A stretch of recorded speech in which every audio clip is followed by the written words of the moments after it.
Entonces, arrancamos con la clase de sistemas materiales. Lo primero que deberíamos hacer es analizar el concepto de sistemas materiales. Bien, cuando hablamos de un sistema material, decimos que es todo sistema o parte, ¿sí?, de sistema o porción de sistema que se aísla para ser estudiado real o imaginariamente. Eso es lo que dice el concepto. Bien, ahora, ¿a qué se refiere esto de que un sistema material puede ser todo sistema? Bien, esto habla del todo, justamente, de la cantidad total, ¿sí? O que sea una porción. Esto depende del tamaño del sistema original. Entonces, por ejemplo, si nosotros vamos a sacarnos sangre para hacer un análisis, ¿sí?, tenemos unos 4,5 litros de sangre, ¿sí?, en el organismo, una persona adulta aproximadamente. Entonces, ¿cuánto nos sacan? Una muestra, y esa muestra es una jeringa, ¿sí?, de 2 mililitros, 5 mililitros, ¿sí? Si te tienen que hacer muchos estudios, te sacan 2 muestras, ¿bien? Entonces, ese sistema material es justamente la muestra que se retiró en forma real para hacer un estudio, ¿sí?, o varios estudios. Ese es el concepto de sistema material. En cambio, si por ejemplo nosotros tenemos un vaso acá con agua salada, ¿sí?, ese va a ser nuestro sistema material. O sea que es todo el sistema, ¿sí? Por eso se habla de todo sistema o porción de sistema. Vamos a otro caso de la realidad. Acuérdense que siempre tenemos que contextualizar esto. Entonces, ya hablamos sobre esto de que nos sacamos sangre, por ejemplo. Otro podría ser cuando una persona quiere ir a comprar un campo, ¿sí?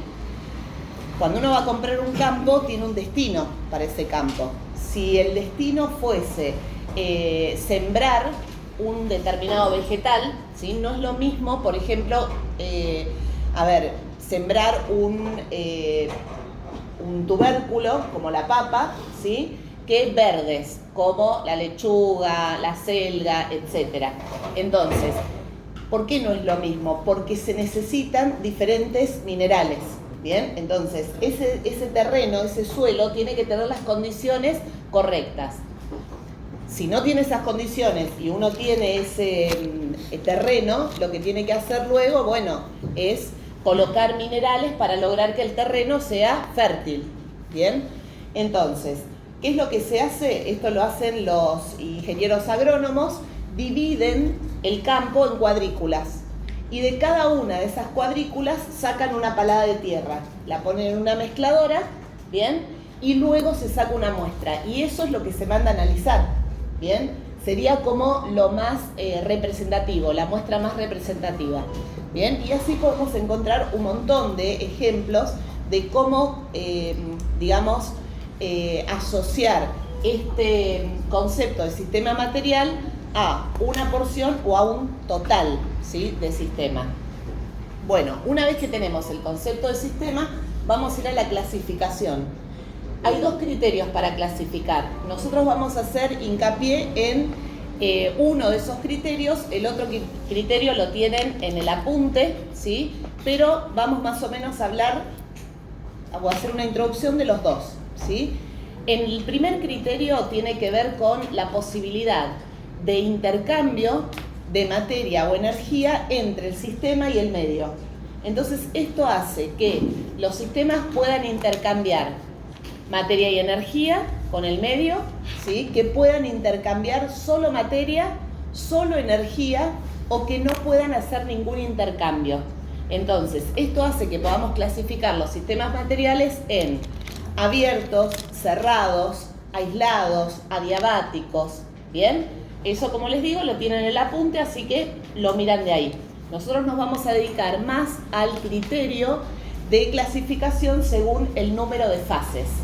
Bien, entonces, esto hace que los sistemas materiales, según el número de fases, se puedan clasificar en 2 grandes grupos: los sistemas homogéneos, bien, y los sistemas heterogéneos. Pero esto nos lleva a tener que definir qué es una fase, ¿bien? El concepto de fase indica también que es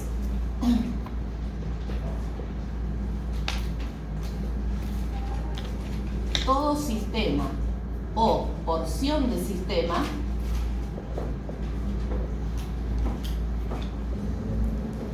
con las mismas propiedades intensivas.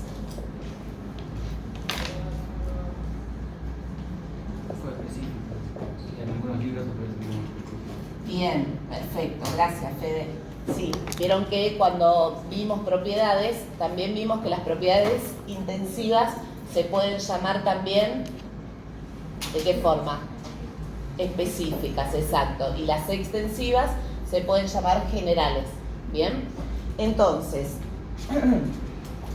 esto quiere decir que si nosotros, por ejemplo, tenemos un sistema en el cual en un vaso tenemos agua, siempre consideramos, digamos, lo que ponemos, ¿sí? ¿Por qué? Porque si no, si consideramos el vaso o el recipiente, todos los sistemas serían heterogéneos, ¿bien?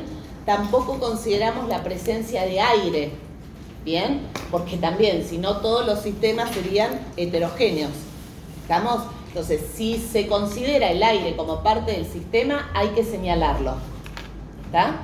Entonces, si por ejemplo tenemos un vaso con agua y retiramos una porción de abajo del sistema, ¿sí? Otra porción del medio y otra porción de arriba, cuando analicemos las propiedades intensivas, en todos los puntos del sistema, en todas esas muestras que retiremos, van a ser iguales, ¿bien? La densidad nos va a dar lo mismo, el punto de ebullición nos va a dar lo mismo, ¿sí? Entonces, en ese sentido decimos que es una fase porque se mantienen constantes las propiedades intensivas. Ahora, si a este sistema nosotros le agregamos aceite, ¿bien? Y ahora tomamos una muestra de abajo del sistema y una de arriba, como el aceite y el agua no se mezclan, ya ahí tenemos un parámetro, ¿bien? ¿Por qué el aceite queda arriba? Por la densidad. Bien, es menos denso que el agua. Bien, acá generalmente tenemos un conflicto con los estudiantes porque ellos imaginan que el aceite va a quedar abajo, porque para ellos es más pesado, ¿sí? Te dicen que el aceite es más pesado. Ahí en realidad lo que se está confundiendo es la propiedad que tiene que ver con la viscosidad, ¿bien? Que es la resistencia que opone un líquido a fluir, ¿sí? Entonces, ¿qué es lo que sucede con el aceite? Fluye menos, con menos velocidad que el agua, ¿bien? Eso es lo que tiene, pero no tiene que ver con la densidad. La densidad es otro concepto, ¿bien? Entonces, en ese caso vamos a decir que los sistemas homogéneos son sistemas que presentan una fase, por lo tanto se los denomina monofásicos, y los sistemas heterogéneos son sistemas que presentan dos o más fases. ¿Sí? Volvemos a esto. La fase es el criterio. Luego hablamos de los componentes, ¿sí? ¿Cuáles son esas sustancias que forman parte del sistema? Entonces, en este caso, vamos a tener en sistemas homogéneos uno o más componentes.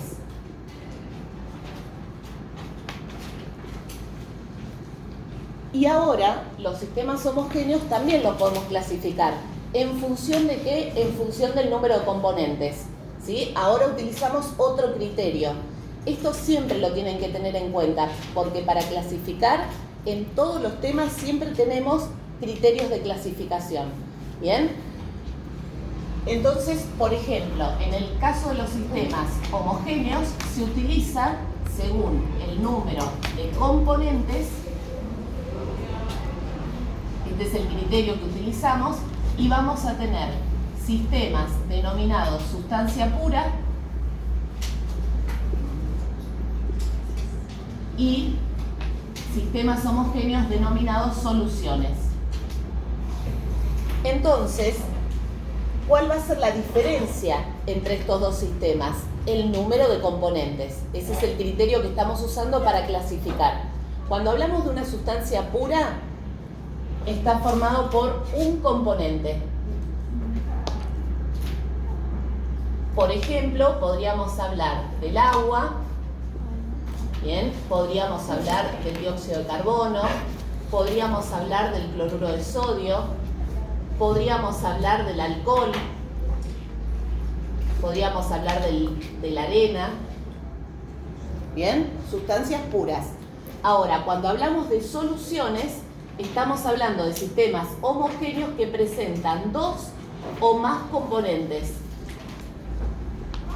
Pero estos componentes deben tener una característica, y esa característica es que tienen que ser solubles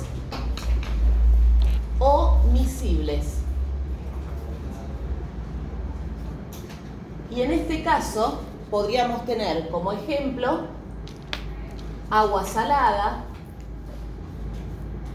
una mezcla homogénea entre el agua y el alcohol, que son sustancias que se mezclan, ¿sí? Y justamente son miscibles, no solo se mezclan, sino que son miscibles, ¿bien? Y ahí tenemos la diferencia entre soluble y miscible. ¿Cuándo una sustancia es soluble? Acá tenemos el caso del agua salada, ¿bien? La sal, ese sólido, es soluble en agua, ¿bien? El vinagre o el alcohol también son solubles en agua. O son miscibles. ¿Solubles o miscibles? Miscibles. Estas sustancias se mezclan, ¿sí? Y estas también se mezclan, pero bajo otra condición. Esta tiene un sólido que es soluble y estas dos sustancias son miscibles. ¿Bien? Bueno, hasta acá vamos. El aire podría ser otro, ¿no? Otro sistema llamado solución. ¿Cómo?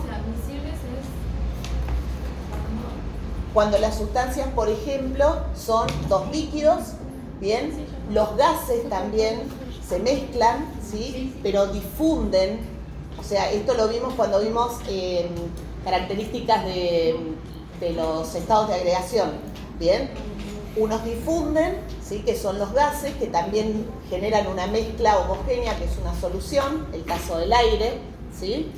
Y después tenemos sustancias que son miscibles, que quiere decir que una se mezcla con la otra, ¿sí? Y otras que son solubles. La solubilidad, ¿sí? Tiene que ver con otras condiciones. Entonces, acá vos vas a tener, por ejemplo, el sólido, ¿bien? Que no es miscible, es soluble.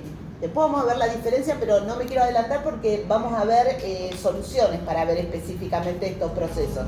¿Bien? Así que bueno, aguanten un poquito.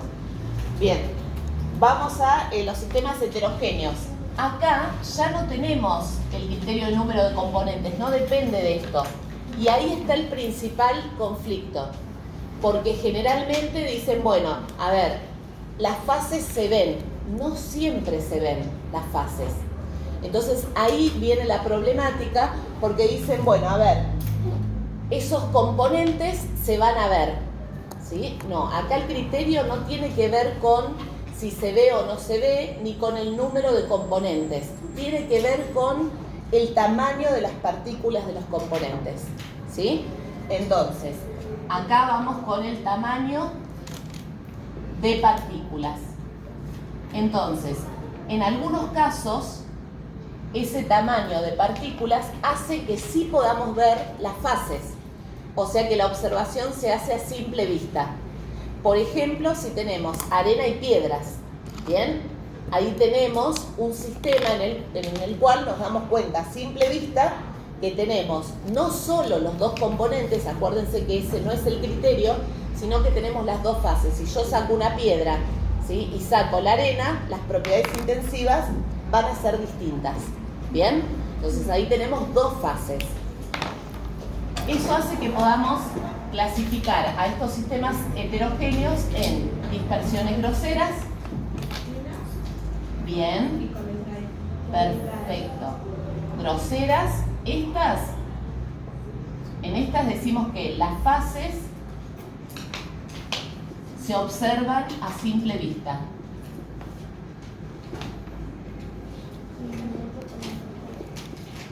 O sea que en general los sistemas materiales que trabajamos son estos. ¿Bien? Ahora, hay otros, como bien dijeron por ahí, dispersiones finas. Claro. Y acá se pone complicada la cosa. ¿Bien? ¿Por qué se pone complicado? Porque muchas veces se dan ejemplos como la mayonesa, como la leche, ¿bien? Y resulta que para los estudiantes esos sistemas a simple vista son homogéneos, ¿bien? Entonces, y es más, en muchos libros aparecen como ejemplos de sistemas homogéneos. La sangre, ¿bien? Como sistema homogéneo. Ahora, ¿qué tenemos que hacer nosotros? Analizar eso. Resulta que las dispersiones finas son sistemas heterogéneos en los cuales las fases se observan al microscopio.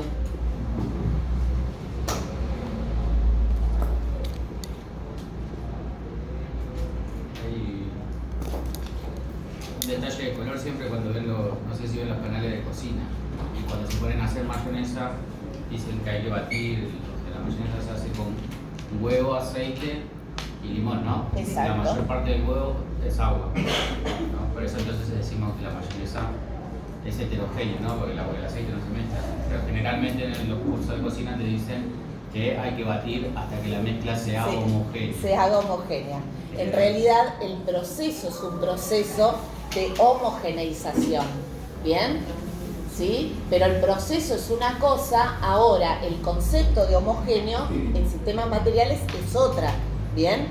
Entonces, está muy bueno el ejemplo de la mayonesa, ¿sí? Y tener en cuenta esto.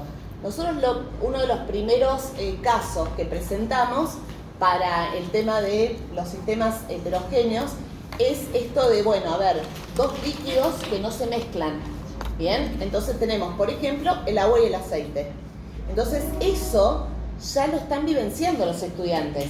Entonces después le decimos, bueno, el caso de la mayonesa, vamos a los componentes, ¿bien? Porque lo primero que dicen es que es homogéneo, porque a simple vista se ve una sola fase, ¿bien? Volvemos a este tema de lo que se puede ver, lo que se puede tocar, ¿no? Y que nos genera conflictos, como en el concepto de materia.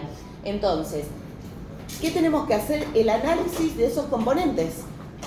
Tenemos huevo, que como dijo Fede, es principalmente agua, ¿bien?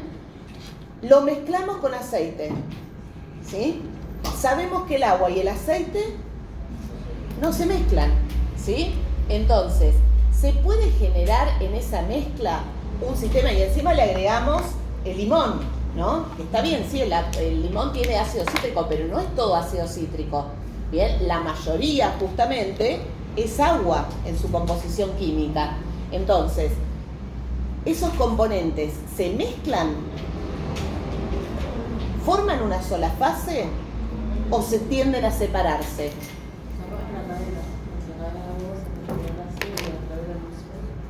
Tienen. Me gustó ese término de la emulsión. Eso es lo que se forma. Exactamente. ¿Sí? Una dispersión fina, y dentro de las dispersiones finas, eso es una emulsión. Lo que sucede es que hay gránulos, ¿sí? de materia grasa, de lípidos, y esos gránulos lo que van haciendo con la acción mecánica del batido es romperse, ¿sí? Se hacen cada vez más pequeños, y el agua va rodeando a esos gránulos o glóbulos de materia grasa que se van rompiendo y se van haciendo cada vez más pequeños, ¿bien?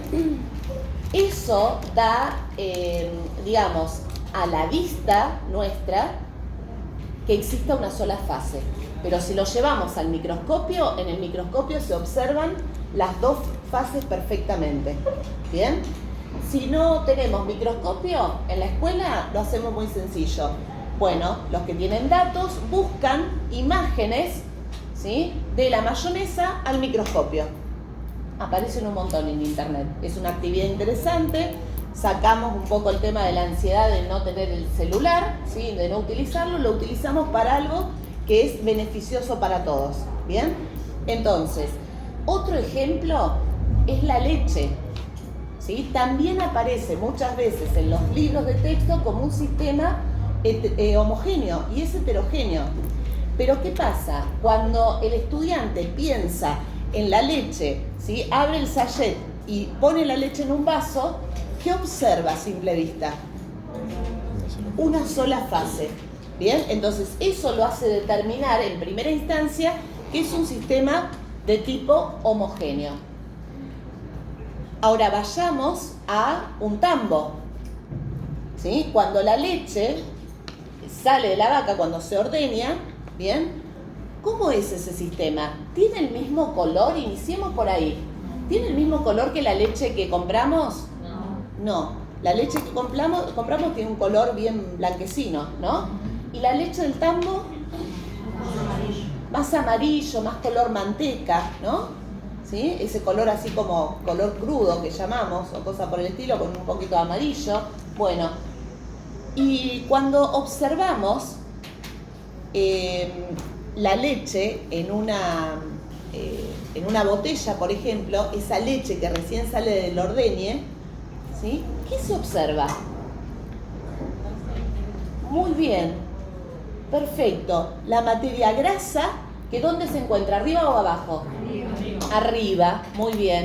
¿Sí? Y abajo el suero de la leche. Bien, entonces ahí observamos a simple vista las dos fases separadas. ¿Sí? Entonces no podemos decir que es un sistema homogéneo. ¿Qué es lo que sucede en la Serenísima, por ejemplo? Lo que decía Fede que sucede en la cocina, cuando los cocineros dicen, ¿sí? Hasta homogeneizar. Hay una máquina en la que se coloca la leche, ¿sí? Y lo que hacen es homogeneizar, que esto no quiere decir que lo vuelven un sistema homogéneo, sino que hacen esto mismo que les expliqué. Esos glóbulos de grasa, por acción mecánica, se hacen cada vez más pequeños, se rodean de agua y eso es lo que hace cambiar el color de la leche o lo que se denomina la opalescencia. ¿Sí? Pasa de ese color medio amarillento que ustedes describieron a un color blanquecino. ¿Bien? Cuanto más pequeño es el glóbulo, más moléculas de agua lo rodean, ¿sí? Y más blanca es la leche. ¿Ah? Va cambiando como ese color.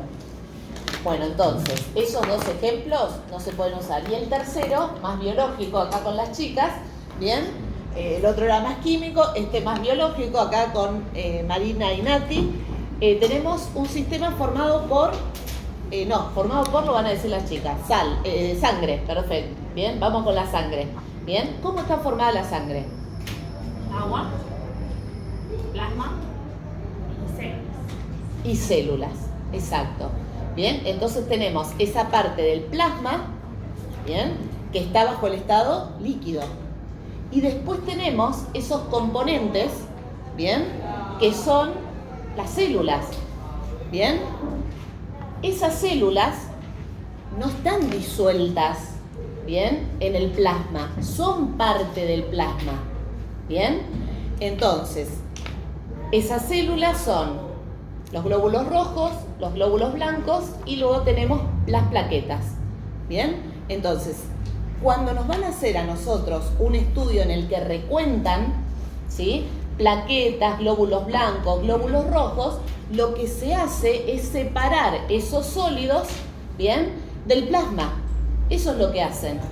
¿Bien? Entonces se utiliza una centrífuga y esa centrífuga hace que podamos tener, por un lado, esa parte sólida, que son esas estructuras, ¿bien?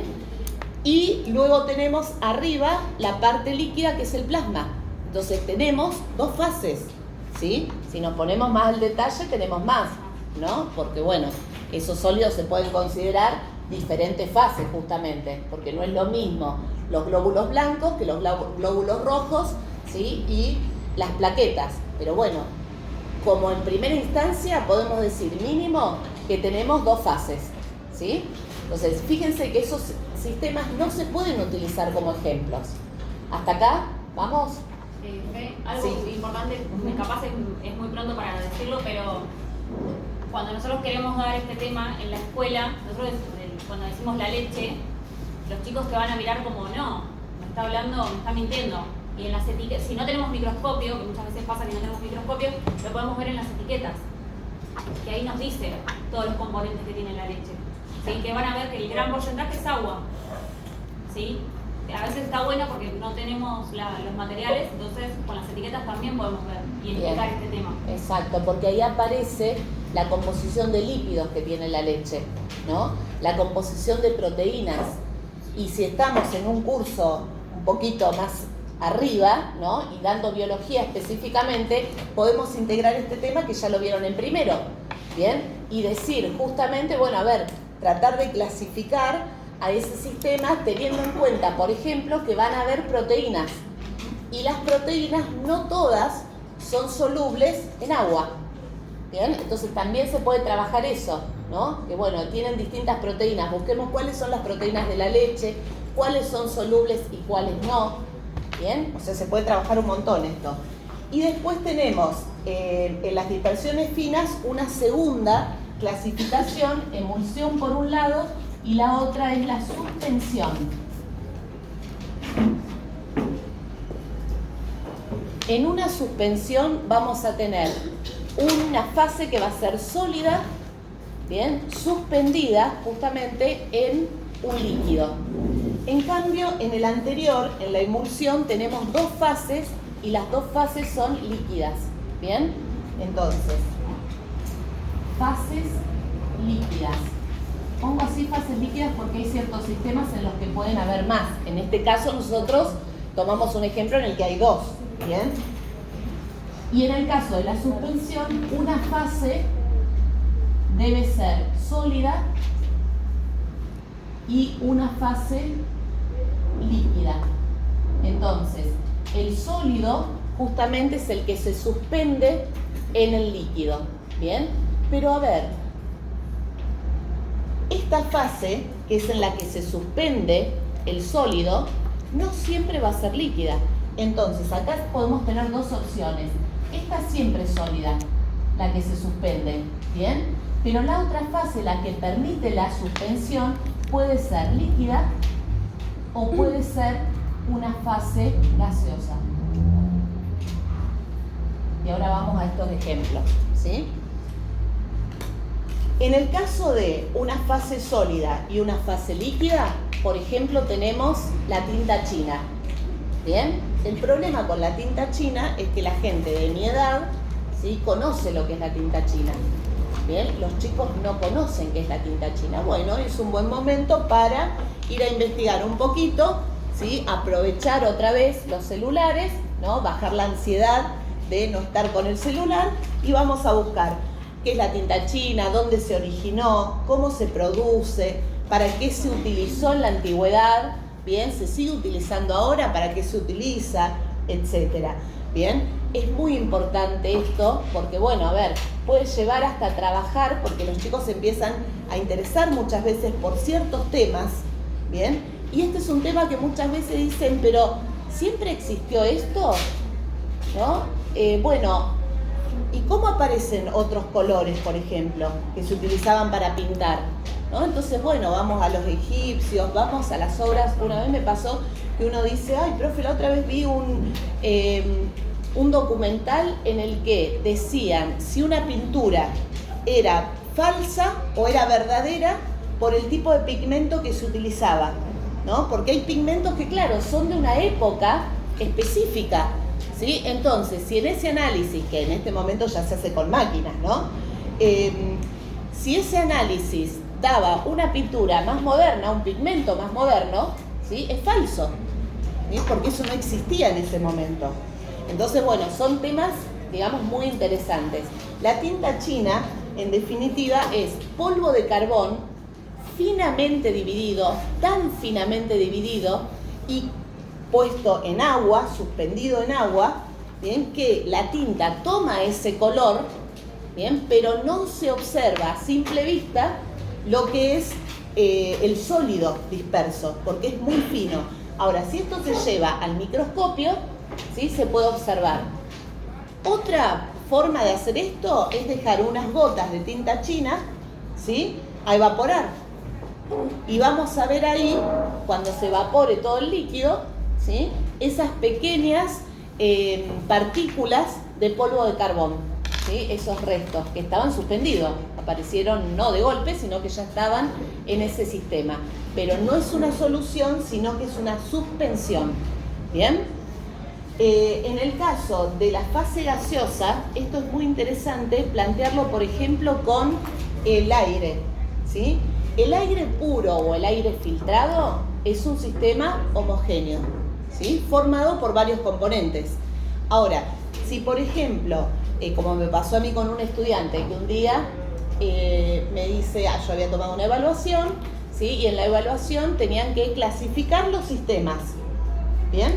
Indicar el número de fases y el número de componentes. Entonces, una de las opciones era el aire. Entonces el estudiante me pone 2 fases y varios componentes, sistema heterogéneo. ¿Qué le pongo yo? Que estaba mal. Entonces el estudiante viene y me pregunta, profe, ¿por qué me pusiste que está mal? ¿No? Entonces, bueno, le doy la explicación de qué pasa con el aire, ¿no? Etcétera, cómo está formado. Bueno, y entonces me dice, entonces, ¿por qué cuando yo tomo el colectivo, yo vivo en una calle de tierra, tomo el colectivo y me empieza a picar la nariz a veces, y cuando me sueno la nariz, saco polvo? Me mató. Tenía razón, ¿sí? Ese aire tenía partículas en suspensión, ¿sí? Partículas que yo no tuve en cuenta. Lo mismo sucede, por ejemplo, con las combustiones de los autos, ¿sí? Las combustiones incompletas generan carbón, ¿sí? Cenizas. Esas cenizas, bueno, están en suspensión y nosotros no las observamos, el hollín, exacto. Bien, entonces, ese aire que nosotros estamos incorporando, en realidad, si nos ponemos muy a hilar fino, ¿sí? Podría ser, de acuerdo a la justificación que el estudiante ve, un sistema heterogéneo. ¿Bien? Por eso el tema de los sistemas materiales es muy interesante didácticamente en 2 sentidos. El primero tiene que ver con que hace que empecemos a pensar, según el objetivo que nosotros tenemos en esa clase, a delimitar, ¿sí? ¿Qué quiere decir esto? Delimitar. Bueno, generar ejemplos, generar actividades, ¿sí? Que hagan que no salgamos quizás de esa posibilidad de clasificación en homogéneo y heterogéneo según los parámetros que nosotros queremos evaluar, ¿bien? En primera instancia. Y por otro lado, generar problemas o actividades mucho más abiertas, en las cuales fomentemos la escritura en ciencias, ¿sí? Que es lo que vimos al inicio. O sea, esto de no solo hacer la descripción y la explicación, sino también el tema de la justificación, ¿sí? La argumentación y llevarlo a la vida cotidiana. ¿Bien? Entonces, todo esto requiere de pensar en forma conceptual y en forma didáctica hacia dónde queremos ir. ¿Bien? Y ahí vamos a ver las distintas respuestas que nos van a dar los estudiantes. Bueno, esta sería la parte teórica. Ahora vamos a ir con la ejemplificación. ¿Hasta acá? ¿Alguien alguna consulta? Mencionaste que el aire era homogéneo. El aire es homogéneo, ¿sí? Nosotros siempre que hablamos de aire, consideramos que el aire es puro, ¿sí? Que está filtrado. Si no, tenemos que indicar aire con partículas de suspensión o directamente poner aire puro o aire filtrado, ¿sí? O sea, sin agua, por ejemplo. Agua, Claro. aire sin humedad. No, porque el agua es parte del aire. Si el vapor de agua está considerado dentro de la composición química, lo que pasa es que está en estado gaseoso, ¿sí? Por eso se considera un sistema homogéneo y no heterogéneo, ¿sí? Ahora, si vos tenés, está muy bien, tenés un sistema con agua, ¿sí? Y aire, ¿sí? Que vos lo señalás, ahí vas a tener dos fases y ese sistema sí va a ser heterogéneo. ¿Bien? Yo tengo una pregunta. Sí. En la unidad 5 de sistemas materiales aparece la tinta china y teníamos que clasificar en sustancia pura o solución. Sí. Y ahí está mi duda. ¿Qué sería Bien. si No, habías dicho que era no entra en ninguna clasificación de estas, ¿sí? Es un sistema heterogéneo. Ahí vos tenés que poner, no corresponde a un sistema de tipo homogéneo. ¿Bien? Esas son, digamos, actividades más abiertas en las que uno tiene que justificar justamente, ¿sí? Bien. Sí, voy con la última, ¿no? Dispersiones coloidales. En el caso de las dispersiones coloidales, son sistemas que están en el límite entre los sistemas heterogéneos y los sistemas homogéneos. Las fases en las dispersiones coloidales son observadas solo con un ultramicroscopio. Entonces, fases se observan con un ultramicroscopio. O sea, un microscopio que no tenemos en cualquier lugar, ¿no? De ninguna escuela. Capaz en una universidad, ¿no? Capaz que sí, totalmente. En alguna puede llegar a ver, ¿sí? Entonces, el ultramicroscopio permite observar sistemas de partículas muy, muy pequeñas, ¿sí? Entonces, podemos, por ejemplo, hacer una mezcla con agua y clara de huevo que a simple vista va a ser un sistema homogéneo, ¿sí? Si lo pasamos por un microscopio común, va a ser homogéneo, por más que sea recontrapotente, ¿sí?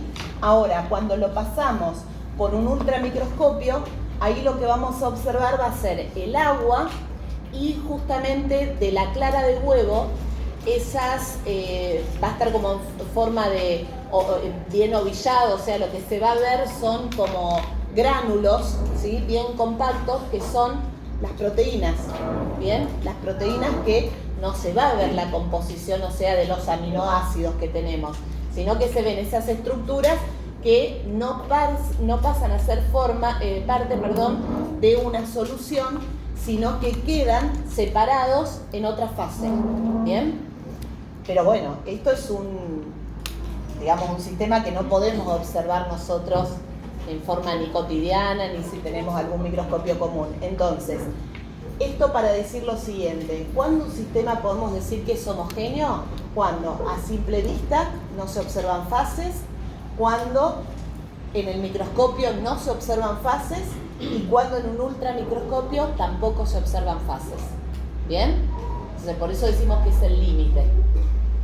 ¿Hasta acá? Entonces hay que ver hay que ir a los componentes, ¿no? Y entonces, justamente, pensar en esto. Bueno, estas sustancias que yo tengo en este sistema material, ¿sí? Se mezclan, se disuelven, ¿sí? Tenemos que ir a las características de los componentes. Por eso hay que tener mucho cuidado con cuáles son los ejemplos que vamos a elegir para los estudiantes. ¿Bien? Entonces, este tema es un tema de primer año, como ya les dije, y vamos al agua ahora, ¿sí? Entonces, el agua es un sistema homogéneo, ¿sí? Pero tenemos que ver qué tipo de agua vamos a trabajar. El agua se trabaja en primer año como parte de los recursos naturales, ¿sí? Entonces, en primer año tenemos materia, y ahí vemos toda la parte de sistemas, y luego tenemos esta parte de recursos naturales. Entonces, ya podemos ir aprovechando el tema de empezar a clasificar agua, ¿sí? ¿Qué tipo de agua existe? Entonces, vamos a suponer que tenemos un recipiente, y en este recipiente el sistema que vamos a estudiar es un sistema que tiene agua. Ahora, tenemos que ver qué tipo de agua vamos a estudiar. Cuando nosotros ponemos agua, simplemente es agua pura o agua destilada, ¿sí? Pura o destilada.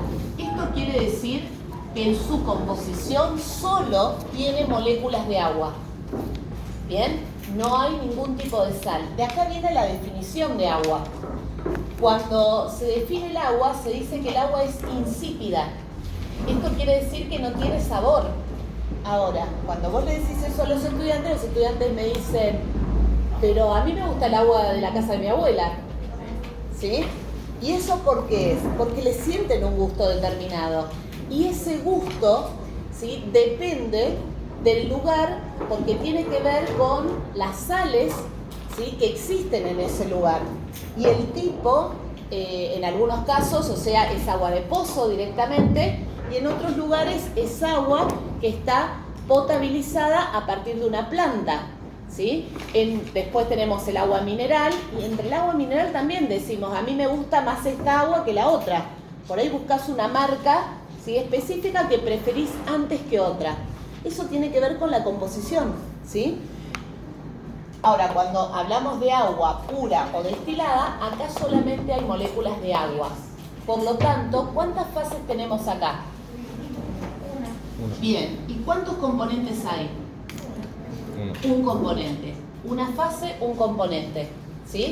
Esto es un sistema homogéneo. Responde a esa definición que vimos hace un rato, que dice que los sistemas homogéneos presentan una fase. ¿Bien? Ahora, si por ejemplo tenemos agua potable, acá cambia el tema. ¿Sí?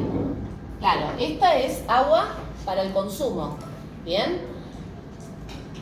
Esta agua presenta no solo agua, sino que además sales. ¿Sí? Entonces va a tener una fase y varios componentes, ¿sí? Va a seguir siendo un sistema homogéneo. Ahora, si por ejemplo tenemos agua y le agregamos sal, obtenemos lo que se llama, bien, agua salada. Pero la sal que indicamos siempre que le ponemos cuando hablamos de agua salada es el cloruro de sodio. Bien, el principal componente de la sal de mesa. ¿Por qué decimos que es el principal componente y no decimos que es la sal de mesa como generalmente se dice? Porque, volviendo a lo que hablaba Marina hoy de las etiquetas, ¿sí?, si nosotros vamos a la composición en el paquete, ¿sí?, de la sal, por ejemplo, tiene yodo. Claro, lo que menos tenemos, la sal común, lo que menos tenemos. ¿Vas? Tenemos, a ver, el cloruro de sodio, pero además tiene otras sustancias, ¿sí?, que son el yodo y antiapelmazantes, ¿no? Porque eso es lo que hace que la sal, digamos, se mantenga dentro del paquete cerrada sin estar húmeda. ¿Bien? Ahora, ayer, por ejemplo, hoy lo mismo, ¿sí?, está como hidratada, ¿no? Está como, digamos, ocupa más espacio. Eso es porque, bueno, hay mucha humedad y la sal se empieza a hidratar. ¿Bien? Entonces, vamos acá, al agua salada. ¿Cuántas fases tenemos? Una fase. ¿Cuántos componentes? 2. Agua y esta sal específica. 2 componentes. El sistema sigue siendo homogéneo, ¿sí? Si tenemos agua mineral,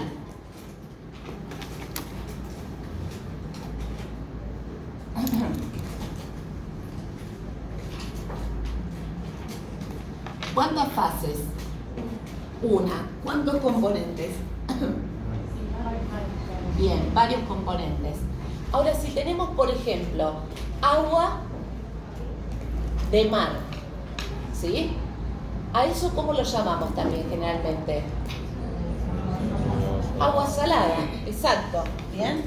Entonces,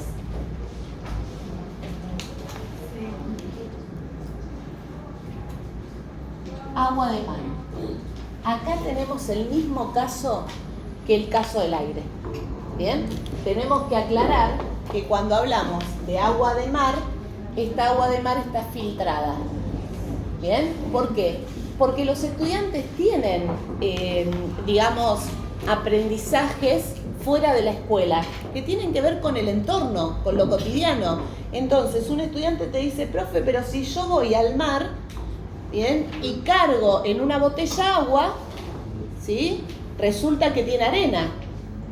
Y no estoy agarrando, digamos, la muestra desde abajo, ¿sí? Sino que la estoy agarrando en una ola hacia arriba.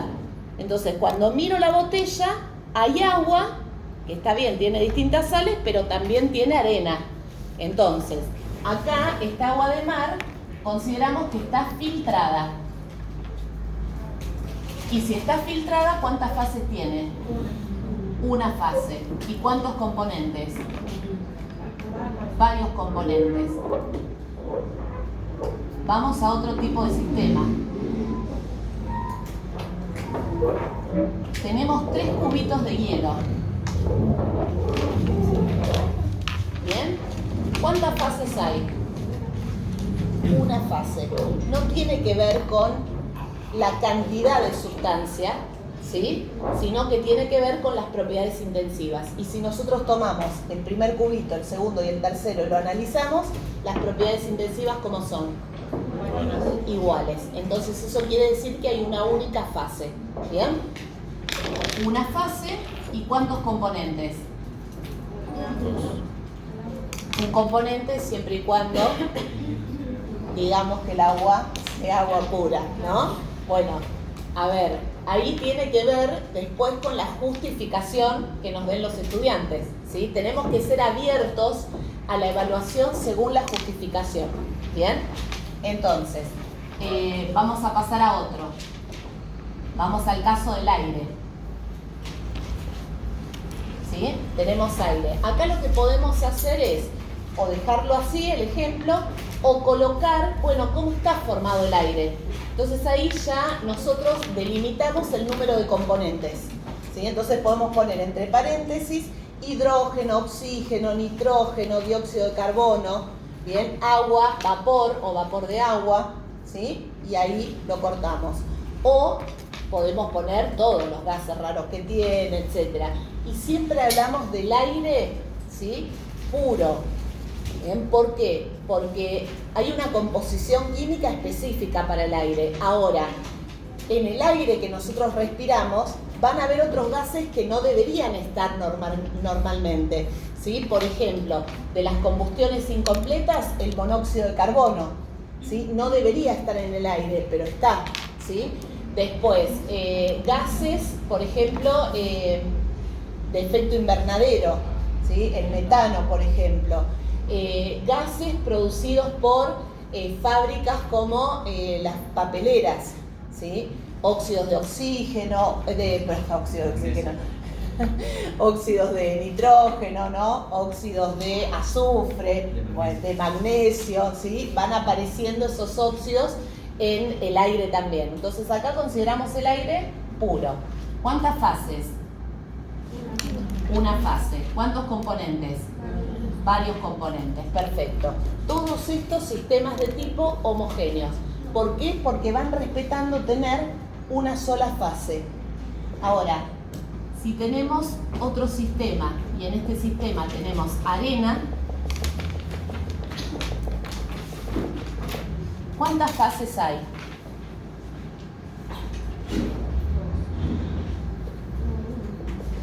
Todo esto es arena. No, acuérdense, ¿sí? Sin aire, porque si no todos los sistemas son heterogéneos, ¿bien? Tendríamos que ir así. Claro, exacto. Es homogéneo, ¿cuántas fases tiene entonces? Una fase. ¿Y cuántos componentes? 2. Un componente. La arena es un solo componente, ¿sí? Claro, es un óxido de silicio. Bien, entonces, un componente. Todos estos, entonces, ejemplos de sistemas homogéneos. Ahora supongamos que al agua, ¿sí?, le agregamos aceite. ¿Qué pasa con el aceite? Bien, queda arriba. No se mezcla porque tiene diferente densidad. ¿Qué se diría? ¿No es miscible o no es soluble? Bien. ¿Qué se diría? ¿No es miscible o no es soluble?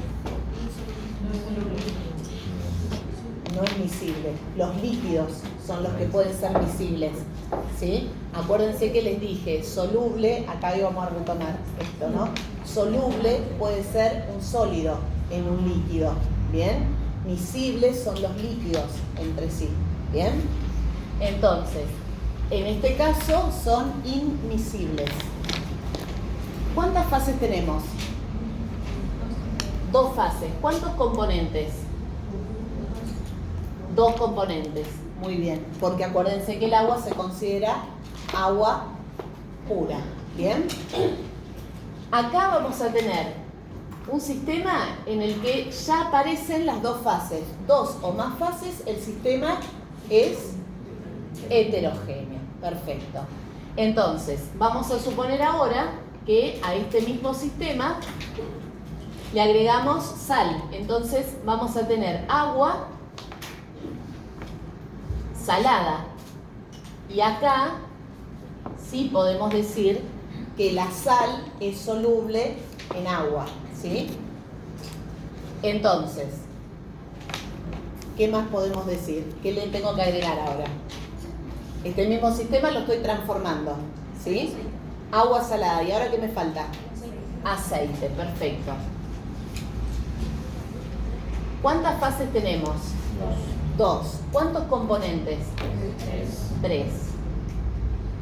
El sistema sigue siendo heterogéneo. Vamos a otro caso, que es el que generalmente es el que tiene problemas con la definición que aparece en muchos libros. En muchos libros aparece que el sistema heterogéneo presenta 2 fases y 2 o más componentes. Y yo dije que tiene 1 o más componentes, ¿sí? Esa es la definición que yo les di. Entonces, supongamos que acá tenemos agua y hielo. ¿Bien? ¿Cuántos componentes tenemos? 1, el agua, ¿no? Ahora, ¿cuántas fases hay? 2. ¿Cómo se dan cuenta que hay 2 fases? Por la densidad. Bien. Eso es lo que permite que el hielo, que está formado por la misma sustancia, que es el agua, ¿sí? Que la otra fase, pueda flotar, ¿sí? Porque la densidad cambió. La densidad es una propiedad intensiva, ¿bien? Y cambia. Cuando cambia la propiedad intensiva, aparece otra fase, ¿sí? Ese es el concepto que tenemos que utilizar. Porque fase, ¿qué es? Todo sistema, o porción de sistema que mantiene las propiedades intensivas. Y acá la propiedad intensiva cambia. Por lo tanto tenemos 2 fases y un componente. ¿Bien? A esto le podemos agregar, sabemos que el agua está en constante evaporación, ¿sí? Entonces podemos tener agua líquida, agua sólida, que sería el hielo, y podemos tener también vapor de agua. ¿Cuántas fases hay? 3 fases. Acá también cambia la densidad, ¿no? El vapor de agua, ¿por qué lo señalo acá arriba? Y justamente porque es menos denso, ¿sí? Por eso está ocupando esa parte del sistema. Entonces tenemos una fase, 2 fases y 3 fases. El mismo componente en 3 estados diferentes. Se consideran 3 fases distintas. Entonces acá tenemos un sistema con 3 fases y un único componente. ¿Bien?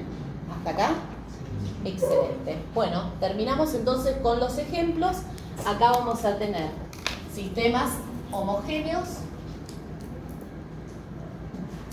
y acá vamos a tener sistemas de tipo heterogéneos.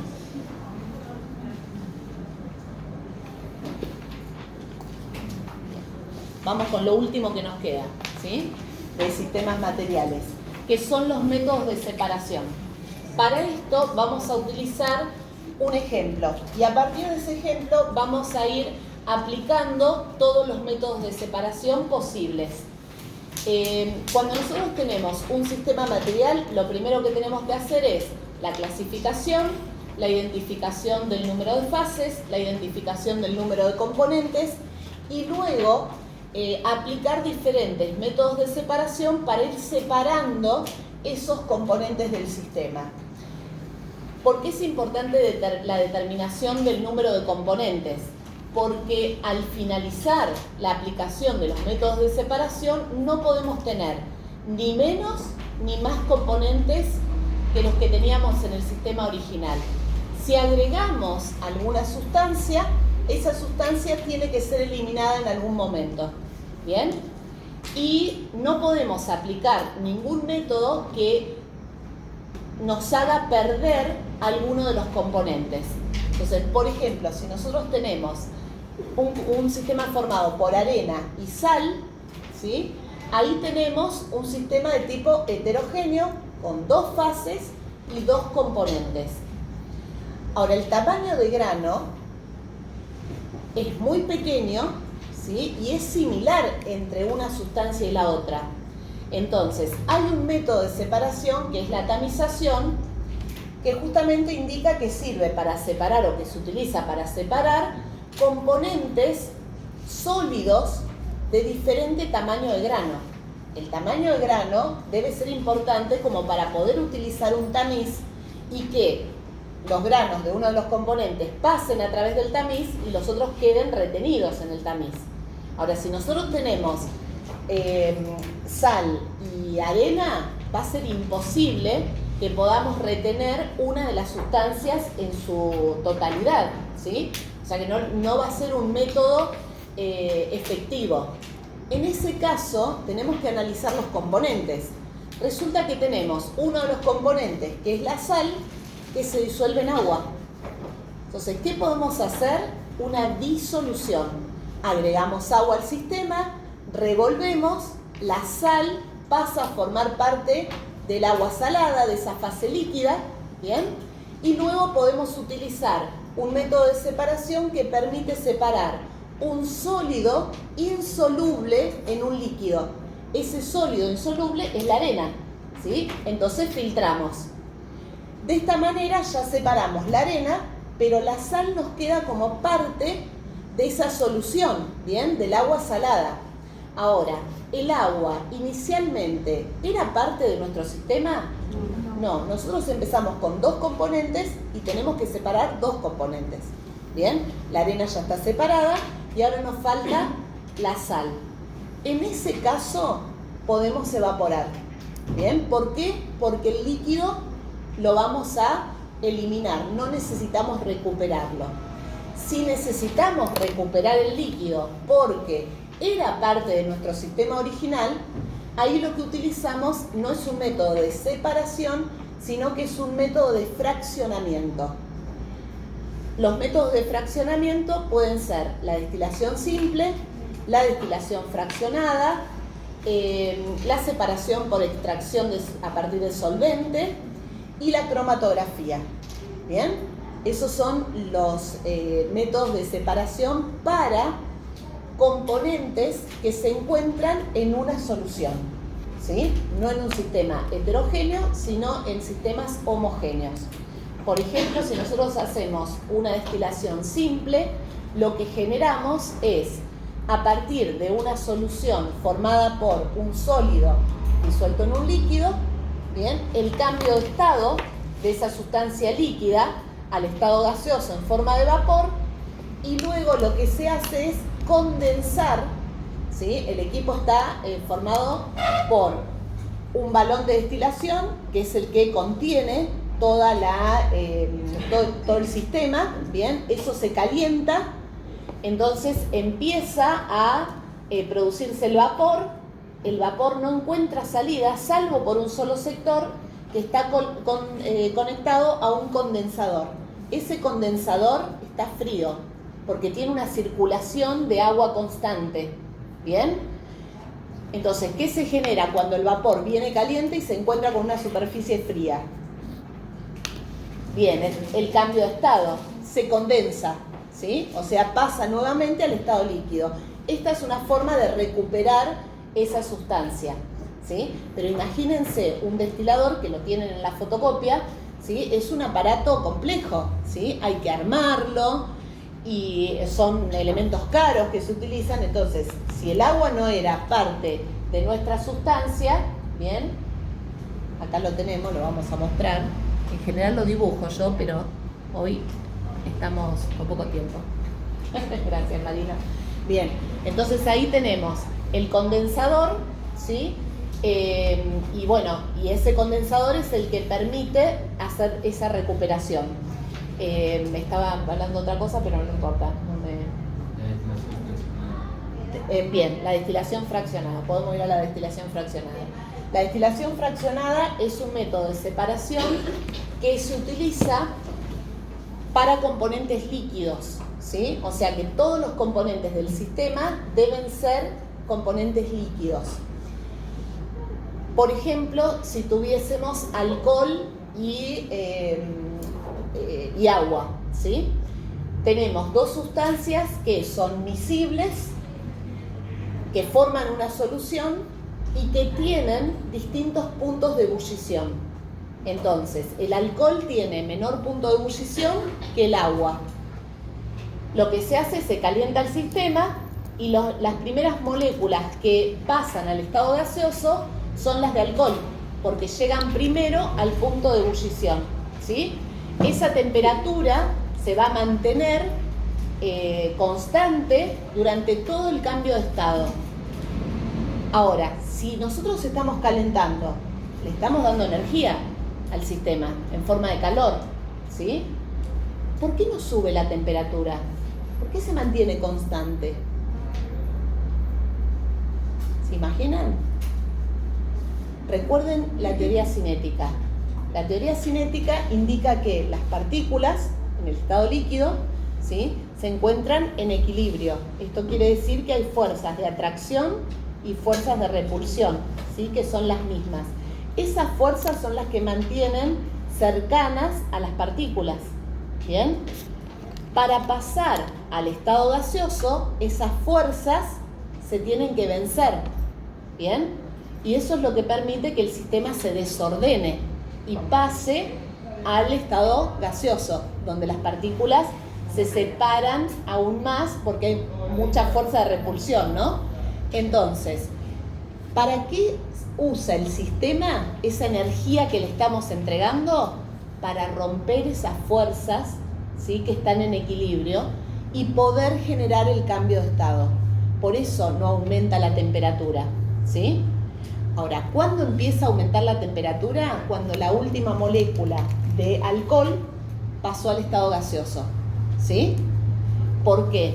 Porque ahora necesitamos romper las fuerzas de atracción entre las moléculas de agua y para eso se necesita más energía, ¿bien? Entonces se necesita llegar a los 100 grados, ¿sí? Va aumentando la temperatura y una vez que se llega a esa temperatura, la temperatura se mantiene constante, ¿bien? Porque esa energía que estamos entregando se utiliza para producir el cambio de estado, el pasaje de líquido a gaseoso, ¿sí? ¿Hasta acá?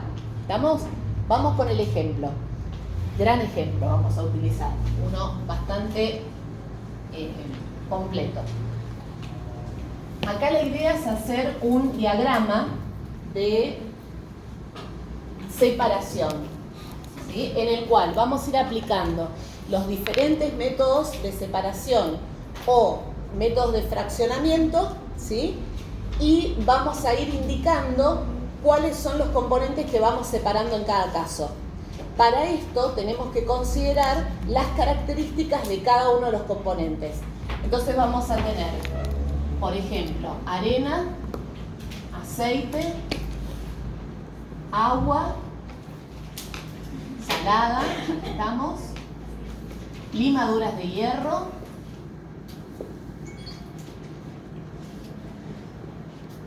dos trozos de azufre y piedras. ¿Bien? ¿Qué tipo de sistema tenemos? Heterogéneo. Bien. ¿Cuántas fases?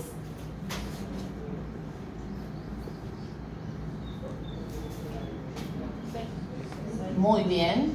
Dentro de los sistemas heterogéneos, como lo determinaron así rápidamente, es una dispersión grosera, perfecto. Grosera, bien. Entonces dijeron 6 fases. ¿Cuántos componentes? Bien, 7 componentes. O sea que tenemos que lograr esta cantidad de componentes en la separación, ni más ni menos, ¿sí? Lo primero a observar es lo siguiente. Cuando hablamos de piedras, ¿sí? Hablamos de piedras pequeñas, ¿sí? Entonces son muchas, ¿sí? Muchas piedras pequeñitas, tipo las de los gatitos, ¿no? Una cosa así, ponele. O si es uno más grande, tipo la piedrita esta de el canto rodado, ¿no? Bueno, cuando hablamos de, por ejemplo, acá, de trozos de azufre, ¿sí? Ahí consideramos, si tuviésemos, por ejemplo, 2 piedras, lo mismo, 2 corchos, etcétera, ¿bien? Se consideran componentes unitarios. ¿Qué quiere decir esto de unitario? Que es fácil de retirar en forma manual o con una pinza, ¿bien? Porque son 1, 2, 3 piezas pequeñas, ¿sí? Entonces, digamos que en este sistema sería lo más fácil de retirar inicialmente. Otro detalle a tener en cuenta es que cuando tenemos sólidos y líquidos, siempre conviene filtrar. Ustedes imagínense que acá nosotros tenemos limaduras de hierro, entonces inmediatamente se nos viene a la cabeza que podemos hacer una imantación, ¿bien? Pero si nosotros graficamos este sistema, si hacemos un esquema, vamos a tener las limaduras de hierro abajo, ¿sí? Con las piedras, con la arena, todo, ¿bien? Después vamos a tener el agua salada, el aceite, imagínense pasar un imán en esa estructura. Complicadísimo, ¿no? Por eso conviene primero siempre hacer la filtración, ¿sí? Esto nos va a permitir separar los líquidos y trabajar líquidos por un lado y sólidos por el otro, ¿bien? En este caso, entonces, lo primero que podríamos hacer es aplicar directamente la tría y esto nos permite ya tener separado el azufre, 2 trozos de azufre. Esto ya queda separado. Fíjense que lo que yo voy haciendo es marcar de una forma el método que estamos aplicando, ¿sí? Y de otra forma lo que ya queda separado. Por otro lado, voy a poner todo lo que queda del sistema por separar, ¿sí? Entonces, acá vamos a tener arena,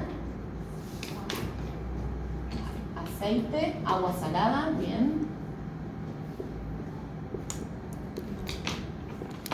Bien, limaduras de hierro. Y las piedras, muy bien. Ahí estamos. Bueno, ahora tenemos que tener en cuenta este sistema, ¿no? Lo que nos va quedando. Acá tenemos sólidos y líquidos. Entonces, ¿qué método deberíamos aplicar? ¿Cómo? Filtración. Filtración, perfecto. Filtración. La filtración es un método de separación que permite separar sólidos, ¿sí? Insolubles o un sólido insoluble en un líquido, ¿bien? Al menos. Acá nos sirve para separar arena, todos los sólidos nos van a quedar juntos, limaduras de hierro y piedras. Y por el otro lado nos va a quedar el aceite y el agua salada. Ahora podemos continuar por este lado o por el otro, es lo mismo, ¿sí? Si tomamos este lado, tenemos que observar nuevamente cuáles son los componentes, ¿no? Analizar cuáles son las propiedades o las características. Acá tenemos arena, limaduras de hierro y piedras, ¿sí? Tenemos entre la arena y las piedras diferencia de grano, ¿está? Las limaduras de hierro en general son como muy finas, ¿sí? Exacto, es limadura, ¿no? Muy, muy finita. Entonces, acá vamos a tener una complicación entre las limaduras y la arena. Pero resulta que las limaduras de hierro son atraídas por el imán porque tienen propiedades magnéticas. Entonces, ¿qué sería mejor aplicar primero? ¿Una tamización o una imantación? Imantación. Una vez que aplicamos la imantación, vamos a separar las limaduras de hierro y nos va a quedar para separar la arena y las piedras. ¿Y acá qué método aplicamos? Bien, acá sí, por diferencia de tamaño de grano, tamización.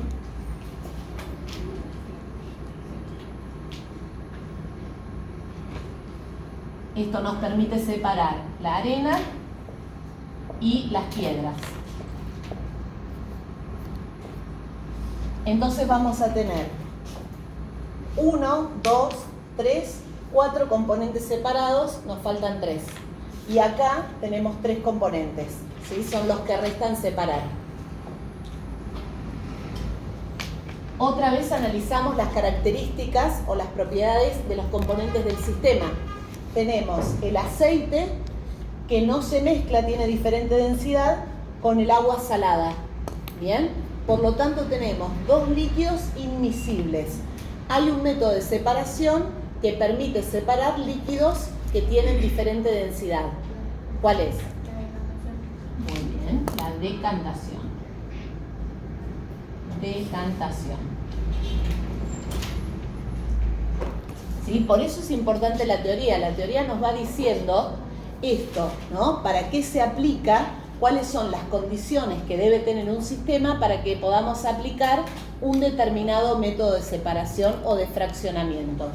Entonces acá vamos a tener el aceite separado y nos va a quedar por separar el agua salada. Acá tenemos 2 opciones, aplicar una evaporación o aplicar una destilación simple. ¿Cuál de las dos deberíamos aplicar? La destilación simple, porque la destilación simple nos permite recuperar el líquido. Si nosotros evaporamos, solo vamos a obtener la sal, ¿sí? El agua la perdemos. Entonces, por eso acá se aplica la destilación simple.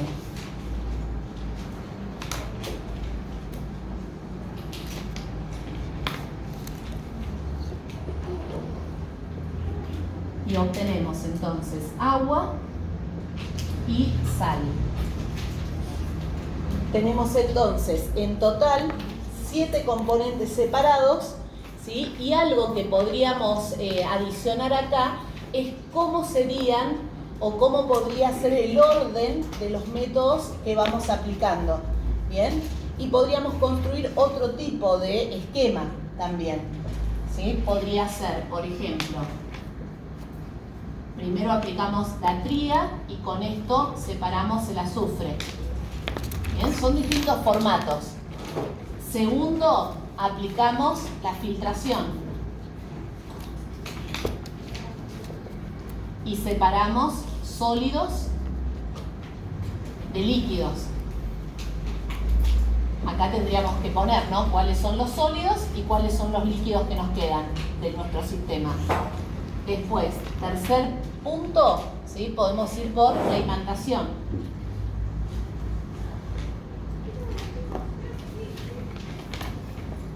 Y la imantación permite que separemos las limaduras de hierro. Entonces fíjense que venimos separando el azufre, limaduras de hierro, después la tamización. Acá sería lo mismo si ponemos en el punto 3 la decantación, ¿sí? Esto depende si vamos para este lado o para el otro.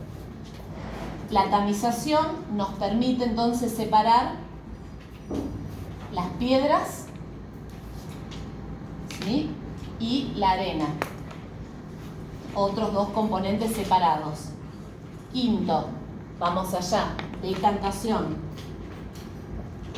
La decantación nos permite separar el aceite. Bien. Y por último, el punto 6, destilación simple. Con lo cual obtenemos el agua y la sal. ¿Bien? Otra vez, 1, 2, 3, 4, 5, 6, 7 componentes. 2 esquemas diferentes para lo mismo. ¿Bien? Bueno, acá terminamos entonces con esta parte.